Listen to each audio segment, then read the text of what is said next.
on a un petit moment de dialogue avec la salle. Je voudrais demander peut-être aux intervenants de la table ronde de réagir sur l'intervention.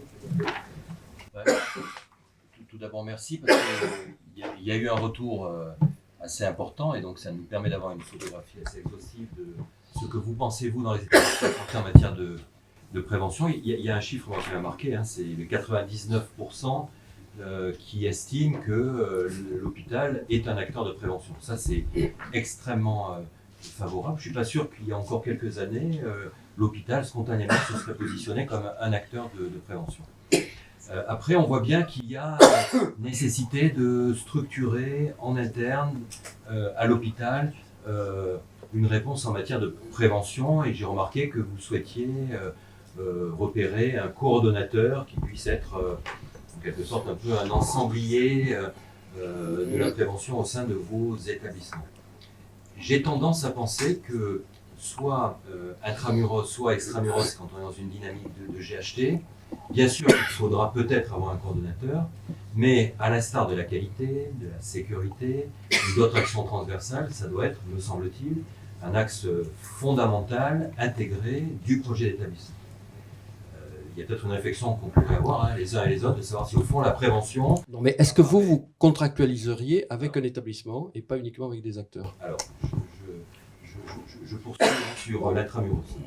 L'extramuros, on l'a bien vu, c'est que la réponse en matière de prévention, de mon point de vue, ne peut s'inscrire que dans un cadre territorial, partenarial, pluriannuel, en d'autres termes, par le contrat. Je pense vraiment que, autant, et on le fait, nous, hein, quand on est, par exemple, en Pays de la Loire, on a attribué une subvention de 500 000 € au niveau régional pour favoriser des actions dans le cadre hôpital promoteur de santé. Mais si on veut impulser, dynamiser, élargir le spectre possible des financements, alors il me semble que, au-delà de la contractualisation avec un établissement, on le fait. Hein. J'ai rappelé qu'aujourd'hui, moi, dans un acte contractuel avec un établissement, je ne signe plus de contrat. Et on a utilisé un acronyme en Pays de la Loire qui est le KIP, le QUIP. C'est-à-dire s'il n'y a pas une action en matière de qualité, le U avec et pour les usagers, le I l'innovation et le P de prévention. C'est-à-dire très clairement, il y a un affichage politique très fort qui dit qu'on ne s'engage pas s'il n'y a pas au moins ces actions-là. Et si on veut aujourd'hui élargir cette dynamique de prévention, alors c'est très certainement via les contrats locaux de santé, les contrats territoriaux de santé, où autour de la table se trouvent l'établissement, les représentants des usagers, les collectivités locales, la CEPAM, les CAF, les autres institutions de l'État, les établissements, les professionnels de santé, parce que là, il y a l'articulation à avoir entre contrats locaux de santé et communautés professionnelles de territoire de santé, par exemple, afin de démultiplier nos forces, parce qu'on voit bien que accompagner un projet de prévention, si ça ne s'inscrit pas dans la notion de parcours en territoire de façon, dans la durée, donc pluriannuelle et pluriprofessionnelle, alors là, on ne pourra pas y arriver. Donc moi, je suis très favorable à considérer aujourd'hui que la prévention que vous portez doit être complémentaire ou subsidiaire, mais surtout contractuelle, et si possible à une échelle territoriale. Merci. Juste peut-être, Maurice Bensoussan, comment les CPTS et les établissements publics de santé peuvent-ils s'articuler? Est-ce qu'ils doivent le faire? Ça me semble assez clair finalement à travers ce qui est présenté là et ce qui est dit là, et surtout cette enquête qui donne une méthode qui est intéressante, qui donne un axe partenarial. Probablement, peut-être, ça serait d'ailleurs intéressant de voir si, je ne sais pas ce que feront les CPTS, parce que l'idée c'est que les CPTS soient assez autonomes dans leur choix de projets territoriaux, que ce soit vraiment lié à la population, à leur territoire. Mais j'ai le sentiment, à partir de cette réflexion, que les premières contractualisations, et ce serait symboliquement fort, puissent se faire autour de la prévention entre les hôpitaux. C'est mieux là, peut-être, oui, c'est peut-être mieux. Voilà. Entre les hôpitaux et les CPTS, par exemple, avec cette volonté de décloisonnement qui est aussi portée dans la charge des CPTS, vous l'avez dit, avec les acteurs, avec le social, le médico-social, bien évidemment les usagers et les élus des territoires. Ça paraît essentiel. Donc peut-être que cette action de prévention qui est très transversale pourrait être modélisable en fonction des choix qui sont faits au niveau des territoires sur un vrai partenariat fléché et contractualisé. un commentaire des usagers. Et puis je donne la parole à Jésus qui a une question. Rapide, on voit bien que chacun a ses compétences. Et que, vous l'avez dit, votre prévention, elle est secondaire ou tertiaire, bien entendu, puisque dans vos établissements, vous avez des personnes malades. Et donc, on fait de la prévention. Et effectivement, ça fait 30 ans pratiquement que nous faisons de l'éducation thérapeutique, particulièrement sur le diabète, où on a monté des semestres d'éducation thérapeutique à l'hôpital. Ce qui nous a toujours intéressé, c'était de les faire en libéral et au plus proche de la vie des patients et pas à l'hôpital. Mais bon, c'est un autre sujet. Donc, je pense que intramuros, vous savez faire certaines choses. Il faut effectivement que ça devienne aussi la politique de l'établissement, de faire de l'accompagnement thérapeutique ou de l'éducation thérapeutique des personnes en fonction. Et extramuros, ne reconstruisons pas des cloisons que nous avons voulu détruire à certains endroits pour les déplacer. C'est plus possible. Donc, comment, effectivement, on intègre cette compétence-là de l'hôpital sur du territoire donné avec les autres acteurs. Et c'est bien en cela qu'il nous faut réfléchir ensemble. Modèle économique étant encore une autre question. Donc on voit bien combien l'action générale, la vue générale doit être menée, quoi. C'est un travail que nous devons mener ensemble. Il y a 2 demandes d'intervention. Je vous demande de vous présenter. Donc Laurent Schmitt, je suis président de la CME des hôpitaux de Toulouse. J'ai trouvé remarquable l'enquête que vous nous avez présentée et du coup j'ai 2 petites questions. Est-ce que ce préventologue, si on peut utiliser ce mot, relèverait d'une direction de la qualité et de la sécurité des soins ou est-ce qu'il serait rattaché, comme le CLIN, le CLAN, le CLUD, aux actions d'une commission médicale? Moi j'ai une réponse. Allez-y. Moi j'ai... On a bien entendu, ça a été repris en disant laissez faire les établissements en fonction des besoins. Après tout, il faut l'entendre aussi. Je rappelle juste qu'à un moment donné, il faut aussi qu'il y ait quand même une forme de cohérence en termes d'équité territoriale par rapport aux grands enjeux de santé publique de la région ou du territoire. Et pour ma part, je suis contre les préventologues. Parce que je pense que cette notion de prévention, elle doit être inhérente à chaque acteur de la communauté hospitalière. Alors bien sûr qu'il y a nécessité d'avoir peut-être quelqu'un qui est un peu facilitant, qui peut permettre de préparer les réunions, qui peut permettre de monter les dossiers de financement.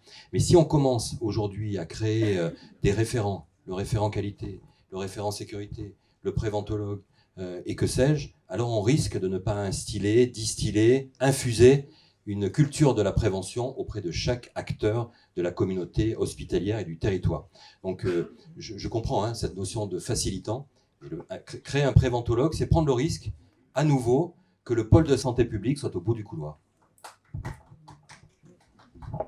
C'est une opinion tranchée. Alors d'autres, je réagirai là-dessus après. Oui, bonjour, je suis... On est surtout au sud de la Loire, on va remonter un petit peu dans le nord. Je suis Franck Lorenz, je suis directeur de la stratégie des affaires médicales du centre hospitalier de Douai, dans le nord.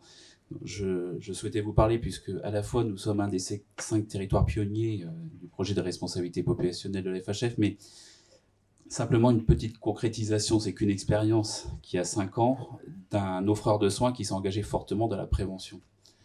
Nous avons un territoire, comme vous connaissez, dans le Nord-Pas-de-Calais. Finalement, on connaît à peu près nos chiffres, nous, parce qu'on s'y est intéressé depuis 5 ans. On a 35% de surmortalité prématurée, toutes causes confondues. Nous avons par exemple des choses spécifiques de 111% de surmortalité prématurée liée à l'alcool chez la femme. Nous avons 31% de prévalence de l'obésité. Et nous avons aussi des problèmes démographiques. 200 professionnels de santé pour 100 000 habitants en moins sur le territoire. Donc face à ça, on s'est posé la question, nous à la direction générale de l'hôpital, pour dire est-ce qu'on en fait une ligne directrice dans notre projet d'établissement ou on reste à continuer comme ça. Et finalement, on en a fait une ligne directrice et on a contractualisé, vous parliez de contractualisation, dans le cadre des contrats de ville au départ. Nous sommes engagés pour signer 2 contrats de ville pour avoir des actions de prévention dans les quartiers prioritaires de la politique de la ville parce que nous pensions que les inégalités sociales et territoriales étaient plus fortes là. Donc nous avons mis des moyens au départ, financés par les collectivités pendant 3 ans à titre expérimental, de médecins qui se déplacent en fait dans les quartiers prioritaires pour faire des conférences, notamment à la bonne utilisation de notre système de soins, puisque la première inégalité, c'est de ne pas bien connaître et de pas bien utiliser le système de soins, notamment pour les personnes les plus vulnérables, et aussi de faire, on a bien entendu répondu à l'enquête, faire des actions de dépistage de maladies à forte prévalence, non diagnostiquées, notamment dans ces populations les plus précaires, qui entraînent des recours très tardifs aux soins et des renoncements aux soins. Je vais prendre un exemple sur le diabète. On a 13 000 diabétiques sur 250 000 habitants. On a 54 000 personnes qui sont à risque de développer un diabète de type 2, et on en a 2 900 qui s'ignorent. On a à peu près 5,2% de prévalence du diabète sur le territoire, 250 000 habitants. Vous voyez, dans les actions de dépistage, nous avons à peu près 9,8% de glycémie capillaire positive qui ont été confirmées derrière pour une découverte de diabète de type 2. Nous avons pu éviter certaines complications micro- et macro-angiopathiques pour ces diabétiques. Donc cette expérience, on l'a évaluée, notamment pour aussi comment on utilise mieux le système de santé pour orienter de façon programmée et pas passer par les urgences. On a une augmentation de 10 points pour ces populations précaires d'orientation programmée dans le système de soins et une diminution à peu près de 10%, l'équivalent de passage aux urgences itératifs. Donc c'est intéressant de voir que cette expérience, elle est volontaire, elle a fait l'objet de beaucoup de discussions en interne et sur le territoire, elle ne s'est pas faite seule, mais voilà, je m'arrête là parce qu'il y a plein d'autres discussions, mais je voulais en témoigner, et puis surtout je suis à disposition de ceux qui veulent échanger avec moi là-dessus. Très intéressant. Est-ce que vous avez répondu à l'enquête là? Est-ce que l'établissement a répondu? Oui, très bien. En tout cas, très intéressant. Ce Chauvin, et après, Très rapidement, une réaction à ce que dit Jean-Jacques Coiplet. Évidemment, ça serait l'idéal que la prévention diffuse, etc. Mais moi, je crois quand même qu'il y a des symboles qui sont forts. Et je me souviens d'un entretien, on en parlait tout à l'heure, avec une directrice d'ARS, une ancienne directrice d'ARS, qui m'a dit « J'ai fait une erreur en arrivant. J'aurais dû dire que la direction principale de mon ARS, c'était la direction de la santé publique. Et après, j'ai été prise dans l'engrenage et je ne pouvais plus revenir en arrière. » Donc je pense que quand même, identifier dans des structures de soins une direction de la santé publique, une direction de la prévention, symboliquement, c'est important parce qu'il y a derrière aussi des méthodes quand même. C'est pas... voilà. je vais... Pardon, excusez-moi, je vous laisse là. C'était sur aussi... Justement, c'est aussi sur cette réaction-là, sans parler forcément de préventologue, et c'est intéressant effectivement, tout le thème de la culture de la prévention est effectivement quelque chose qui serait super si tous les soignants avaient cette culture de prévention dessus, mais la prévention reste aussi l'idée du changement de comportement, d'une formation à la psychologie, à la sociologie, donc je vais parler pour Machabel, parce que j'en suis quelque part un petit peu, mais si je me souviens bien, les registres internationaux, c'est 1600 heures de formation sur plusieurs années pour arriver à être spécialiste de la prévention ou de la promotion de la santé. Donc ça reste quand même des choses très particulières, surtout que quand on voit de la prévention à l'hôpital beaucoup aujourd'hui, ça reste la communication des messages, et donc qui est une définition très simpliste de la prévention. Et donc à la fois, un préventologue, ça peut peut-être être aussi intéressant pour ramener ces discussions, cette manière-là, et pour ramener cette culture. Non, j'ai vraiment... Non mais, je vous ai livré mon sentiment de façon très, très, très sincère. Prenez le micro. Je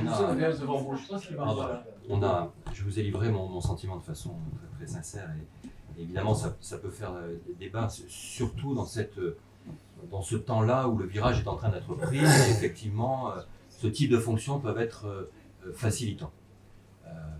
Mais si on veut vraiment faire en sorte que nous allions jusqu'au bout de la logique, alors il faut juste faire attention que, en matière de prévention, c'est pour ça que pour ma part, moi j'insiste un peu sur ces notions de prévention primaire, secondaire ou tertiaire, dont je pense qu'elles ne sont pas complètement ou plus adaptées aujourd'hui à ce qu'on peut entendre d'un hôpital en matière de prévention. Moi je préfère les termes de prévention universelle, de prévention sélective ou de prévention indiquée, qui permet finalement de ne pas cantonner l'hôpital seulement dans une prévention médicalisée qui serait secondaire et tertiaire. Si on veut vraiment prendre le virage complet, ça veut dire qu'il faut qu'à un moment donné, l'hôpital, peut-être pas aujourd'hui, mais demain se positionne aussi dans cette fonction de prévention universelle, au sens où c'est chaque soignant qui désormais intègre une petite part ou une grande part de cette dimension du prendre soin et du care. C'est la même chose pour les CPTS. Donc voilà pourquoi je dis bien sûr qu'il faut avoir quelqu'un de facilitateur. On l'a bien vu dans la démarche qualité. À un moment donné, c'était important d'avoir un référent qualité en hôpital qui portait la bonne parole. Et je pense qu'il ne faut pas en rester seulement là. Et c'est vraiment le chef d'établissement, comme l'exemple remarquable qui a été fait avec la CME, avec le personnel paramédical, avec les usagers, qui dit dans mon projet d'établissement, la prévention, elle est au cœur. Bonjour, je suis Jean-Christophe On Ringo. verra sur les financements, la pérennité, tout ça. Je suis médecin-chercheur spécialiste de santé publique et effectivement, je trouve qu'en fait, on croise un peu la question qu'on a pu avoir sur l'éthique, en fait. C'est-à-dire, faut-il des éthiciens, les soins palliatifs, faut-il des spécialistes de soins palliatifs, etc., etc. C'est-à-dire qu'à la fois, il y a besoin de méthodologie, il y a besoin effectivement de tête de pont, et il y a besoin aussi d'animation parce qu'en fait, c'est une culture du terrain. Et c'est important que ce soit une culture du terrain qui appartient à tout le monde, en fait. Et du coup, on n'est pas effectivement dans cette idée de spécialité chapelle, super expert, etc., qui vont justement avoir l'exclusivité d'une certaine manière du champ, mais de personnes qui sont capables d'apporter des méthodes, de travailler avec tout le monde et d'animer un milieu, en fait. Et je pense que c'est ça l'enjeu, et c'est des nouveaux métiers aussi. Enfin, je trouve ça très intéressant. Voilà. Et c'est pas que les médecins non plus. Merci. Alors, la dernière intervention, puis je conclurai. Non, mais pour ne pas reproduire ce qu'on a trop connu, qu'on connaît trop, j'avais une caricature quand on parlait de la consultation d'éducation thérapeutique. Et j'avais dit, alors moi je vois ça très bien, ça y est, j'ai tout compris. Je vais voir un médecin, il me fait une consultation avec la blouse blanche, derrière le bureau, consultation, prescription, 25 €. Et puis il me dit, attends, ne pars pas, il change de blouse, il met une autre blouse bleue, il me dit, maintenant je vais te faire la consultation d'éducation thérapeutique. Voilà, donc c'est ça. Non, c'est une culture, c'est un positionnement. Aujourd'hui, il faut que l'ensemble des acteurs de la santé aient cette culture de l'écoute, l'échange, effectivement, et de l'éducation et de la prévention auprès de chaque patient. Merci. Bon, on va arrêter là. Je vais simplement un mot de conclusion. Moi, je suis pas à vous. Non, c'était une proposition de financement. En tout cas, ce qu'on a voulu exprimer, c'est la lucidité qui est la nôtre de dire que s'il n'y a pas un financement dédié, ça ne marchera pas, quoi. Et c'est quelque chose. Je termine en disant que je ne suis pas d'accord avec vous. Je pense qu'il existe une absolue nécessité de changer de logiciel.